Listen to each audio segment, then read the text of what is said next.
Өздері кетіп бара жатырсыздар ма? Ой, бір ма жұттың немерелері. Біз бүгін енді Баян апаның үйінде отырмыз. Ойбай, мынау баладай халықаралық Қарағандыдан келген. Арқадан келген жігіттер. Баян апаның үйінде отырмыз. Біздің Меруерт Бриллиант деген тобымыз бар. Оның бастығы міне Баян апамыз, MV-дің жұлдызы. Мына біздің жеп отқан тағамыздың бәрі табиғи жасалынған. Мына грильді қарасаңыздаршы. Ойламаңыздар магазиннен сатып алып деп. Айра грильді. Сонда грильді. Мына біздің сиқырлы қазанымыз бар. Бәрі бір демде 10 тамақ істейміз ғой. Көжеде сонда. Көжеде сонда самса да бәрін жасай береді.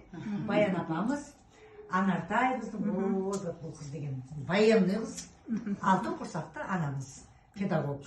Зинга апайымыз, ағартушы, ұлттың баласын тәрбиелеп мәпелеген біздің ардагер ұстазымыз. Тараздан келген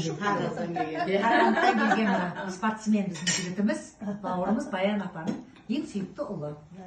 Мен Меруерт Әйтенова, бүгін біз Баян апамыздың үйінде керемет бір дастарханда отырмыз. Наурыз көже жеп. Наурыз көже ішіп. Жақсы келдіңіздер ме? Бәрі жақсы ма? Шүкір. Сағынып қалыппыз. Жаңа жыл құтты болсын бәрімізге. Жаңа жылымыз құтты болсын. Жақсылығымен келсін, берекесімен келсін, нәсібімен келсін, ұлыстың ұлығына ағымыз мол бол. Өйстіп Баян апайдың үйінде кездесе берейік. Шүкір, Тек қана табиғи тамақты жейік. Табиғи тамақ жеп, салауатты өмір салтын Апамыз жасай берсін.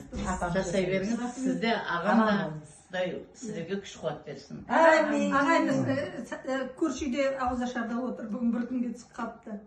Рахмет, аха.